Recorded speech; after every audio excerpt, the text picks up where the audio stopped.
श्रीमद्भागवत महापुराण नवम स्कंद अध्याय 22 पांचाल कौरव और मगध देशीय राजाओं के वंश का वर्णन। श्री सुखदेव जी कहते हैं, परीक्षित, देवोदास का पुत्र था मित्रेयु। मित्रेयु के 4 पुत्र चयवन, सुदास, सहदेव और सोमक। सोमक के 100 पुत्र थे। उनमें सबसे बड़ा जंतु और सबसे छोटा पृषद था। पृषद के पुत्र द्रुपद थे। द्रुपद के द्रौपदी नाम की पुत्री और धृष्टद्युम्न आदि पुत्र हुए। धृष्टद्युम्न का पुत्र था धृष्टकेतु। भरम्याश्व के वंश में उत्पन्न हुए ये नरपति पंचाल कहलाए। अजमीर का दूसरा पुत्र था ऋक्ष। उनके पुत्र हुए संवरण। संवरण का विवाह सूर्य की कन्या तप्ति से हुआ। उन्हीं के गर्भ से कुरुक्षेत्र के स्वामी कुरु का जन्म हुआ। कुरु के 4 पुत्र हुए, परीक्षित, सुधनवा, जन्मु और निषादाश्व। सुधनवा से सुहोत्र, सुहोत्र से चयवन, चयवन से कृति, कृति से उपरी चरवसु और उपरी चरवसु से वृद्धरथ आदि कई पुत्र उत्पन्न हुए। उनमें वृद्धरथ, कुशाम, मत्स्य, प्रत्यग्र, चैदिप आदि चैदी देश के राजा हुए। वृद्धरथ का पुत्र था कुशाग्र। कुशाग्र का ऋषभ, ऋषभ का सत्यहित, सत्यहित का पुष्पवान और पुष्पवान के जहू नामक पुत्र हुआ। विदरथ की दूसरी पत्नी के गर्भ से एक शरीर के 2 टुकड़े उत्पन्न हुए। उन्हें माता ने जाकर बाहर फेंकवा दिया। तब जरा नाम की राक्षसी ने जियो जियो इस प्रकार कहकर खेल खेल में उन दोनों टुकड़ों को जोड़ दिया। उसी जोड़े हुए बालक का नाम हुआ जरासंध। जरासंध का सहदेव, सहदेव का सोमापी और सोमापी का पुत्र हुआ श्रवा। कुरु के ज्येष्ठ पुत्र परीक्षित के कोई संतान न हुई। जन्मु का पुत्र था सुरत। सुरत का विदुरथ, विदुरथ का सार्वभौम, सार्वभौम का जयसेन, जयसेन का राधिक और राधिक का पुत्र हुआ अयुत। अयुत का क्रोधन, क्रोधन का देवती थी। देवती का ऋष्य, ऋष्य का दिलीप और दिलीप का पुत्र प्रतीक हुआ। प्रतीप के 3 पुत्र थे, देवापी, शंतनु और वारिक। देवापी अपना पैतृक राज्य छोड़कर वन में चला गया, इसलिए उसके छोटे भाई शंतनु राजा हुए। पूर्व जन्म में शंतनु का नाम महाभिष था। इस जन्म में भी वे अपने हाथों से जिसे छू देते थे वह बूढ़े से जवान हो जाता था। उसे परम शांति मिल जाती थी। इसी करामात के कारण उसका नाम शंतनु हुआ। एक बार शंतनु के राज्य में 12 वर्ष तक इंद्र ने वर्षा नहीं की। इस पर ब्राह्मणों ने शंतनु से कहा कि तुमने अपने बड़े भाई देवापी से पहले ही विवाह अग्निहोत्र राजपद को स्वीकार कर लिया, अतः तुम परिवेता हो, इसी से तुम्हारे राज्य में वर्षा नहीं होती।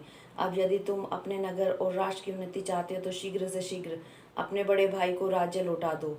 जब ब्राह्मणों ने शंतनु से इस प्रकार कहा तब उन्होंने वन में जाकर अपने बड़े भाई देवापी से राज्य स्वीकार करने का अनुरोध किया, परंतु शंतनु के मंत्री अश्मरात ने पहले से ही उनके पास ऐसे ब्राह्मण भेज दिए थे जो वेद को दूषित करने वाले वचनों से देवापी को वेद मार्ग से विचलित कर चुके थे।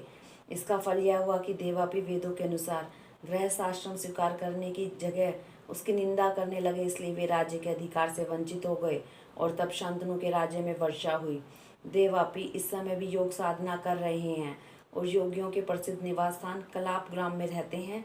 जब कलयुग में चंद्रवंश का नाश हो जाएगा तब सतयुग के प्रारंभ में वे फिर उसकी स्थापना करेंगे। शंतनु के छोटे भाई वाहरिक का पुत्र हुआ सोमदत्त।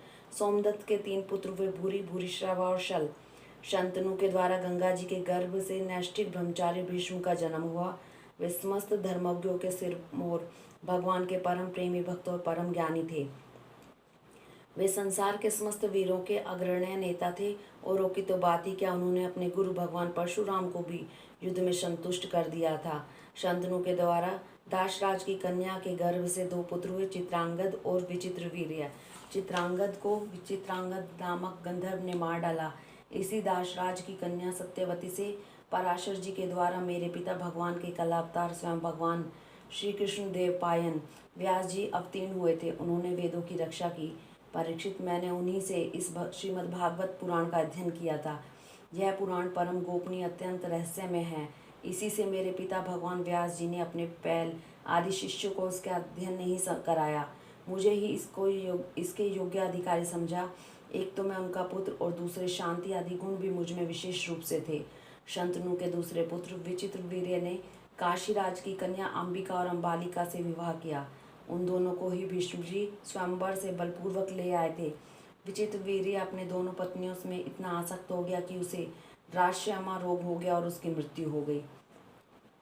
माता सत्यवती के कहने से भगवान व्यास जी ने अपने संतानहीन भाई की स्त्रियों से धृतराष्ट्र और पांडु 2 पुत्र उत्पन्न किए। उनकी दासी ने तीसरे पुत्र विदुर जी हुए। परीक्षित धृतराष्ट्र की पत्नी थी गांधारी, उसके गर्भ से 100 पुत्र, उनमें सबसे बड़ा था दुर्योधन। कन्या का नाम था दुशाला। पांडु की पत्नी थी कुंती। शापश पांडु स्त्री सहवास नहीं कर सकते थे, इसलिए उनकी पत्नी कुंती के गर्भ से धर्म, वायु और इंद्र के द्वारा क्रमशः युधिष्ठिर, भीमसेन और अर्जुन नाम के 3 पुत्र उत्पन्न हुए। ये तीनों के तीनों महारथी थे। पांडु की दूसरी पत्नी का नाम था माद्री। दोनों अश्विनी कुमारों के द्वारा उनके गर्भ से नकुल और सहदेव का जन्म हुआ। परीक्षित, इन 5 पांडवों के द्वारा द्रौपदी के गर्भ से तुम्हारे 5 चाचा उत्पन्न हुए। इनमें से युधिष्ठिर के पुत्र का नाम था प्रतिविंध्य, भीमसेन का पुत्र था श्रुतसेन, अर्जुन का श्रुतकीर्ति, नकुल का शतानिक और सहदेव का श्रुतकर्मा। इनके सिवा युधिष्ठिर के पूर्वी नाम की पत्नी से देवक और भीमसेन के हिडिंबा से घटोत्कच और काली से सर्वगत नाम के पुत्र हुए। सहदेव के पर्वत कुमारी विजया से सुहोत्र और नकुल के करेणुमति से नरमित्र हुआ। अर्जुन द्वारा नाग कन्या उल्लूपी के गर्भ से इरावान और मणिपुर नरेश की कन्या से प्रभुवाहन का जन्म हुआ। प्रभुवाहन अपने नाना का ही पुत्र माना गया, क्योंकि पहले ही यह बात तय हो चुकी थी। अर्जुन की सुभद्रा नाम की पत्नी से तुम्हारे पिता अभिमन्यु का जन्म हुआ। वीर अभिमन्यु ने सभी अतिथि रथियों को जीत लिया था। अभिमन्यु के द्वारा उत्तरा के गर्भ से तुम्हारा जन्म हुआ। परीक्षित, उस समय कुरुवंश का नाश हो चुका था। अश्वत्थामा के ब्रह्मास्त्र से तुम भी जल ही चुके थे, परंतु भगवान श्री कृष्ण ने अपने प्रभाव से तुम्हें उस मृत्यु से जीता जागता बचा लिया। परीक्षित, तुम्हारे पुत्र तो सामने ही बैठे हुए हैं। इनके नाम हैं जन्मजय, श्रुतसेन, भीमसेन और उग्रसेन। ये सब के सब बड़े पराक्रमी हैं। जब तक्षक के काटने से तुम्हारी मृत्यु हो जाएगी, तब इस बात को जानकर जन्मजय बहुत क्रोधित होगा। ये सर्प यज्ञ की आग में सर्पों का हवन करेगा। यह काव्य तुर को पुरोहित बनाकर अश्वमेध यज्ञ करेगा और सब ओर से सारी पृथ्वी पर विजय प्राप्त करके यज्ञों के द्वारा भगवान की आराधना करेगा। जन्मजय का पुत्र होगा शतानिक। वह याज्ञवल्क्य ऋषि से तीनों वेद और कर्म कांड की तथा कृपाचार्य से अस्त्र विद्या की शिक्षा प्राप्त करेगा एवं शौनक जी से आत्मज्ञान का संपादन करके परमात्मा को प्राप्त होगा। शतानिक का सहस्त्रानिक, सहस्त्रानिक का अश्वमेधज, अश्वमेधज का असीम कृष्ण और असीम कृष्ण का पुत्र होगा नेमि चक्र। जब हस्तिनापुर गंगा जी में बह जाएगा, तब वह कौशाम्बीपुर में सुखपूर्वक निवास करेगा। नेमि चक्र का पुत्र होगा चित्ररथ, चित्ररथ का कविरथ, कविरथ का वृष्टिमान और वृष्टिमान का राजा सुषेण, सुषेण का सुनीत और सुनीत का निरचक्षु, निरचक्षु का सुखिनल, सुखिनल का परिपल्लव, परिपल्लव का सुनय, सुनय का मेधावी, मेधावी का निपंजय, निपंजय का दुर्व और दुर्व का पुत्र तिमि होगा। तिमि से वृद्धरथ, वृद्धरथ से सुदास, सुदास से शतानिक, शतानिक से दुर्दमन, दुर्दमन से वहीनर, वहीनर से दंडपानी, दंडपानी से निमि, निमि से राजा शेमक का जन्म होगा। इस प्रकार मैंने तुम्हें ब्राह्मण और क्षत्रिय दोनों के उत्पत्ति स्थान सोमवंश का वर्णन सुनाया।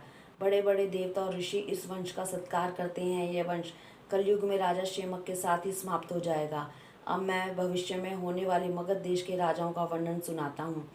जरासंध के पुत्र सहदेव से मार्जारी, मार्जारी से शुश्रवा, शुश्रवा से अयुतायु और अयुतायु से निर्मित्र नामक पुत्र होगा।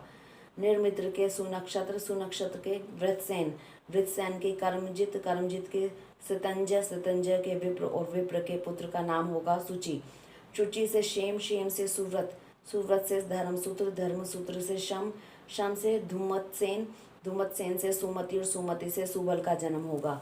सुबल का सुनीत, सुनीत का सत्यजित, सत्यजित का विश्वजित और विश्वजित का पुत्र रिपुंजय होगा। ये सब वृद्धत वंश के राजा होंगे। इनका शासनकाल 1000 वर्ष के भीतर ही होगा। हरिओम।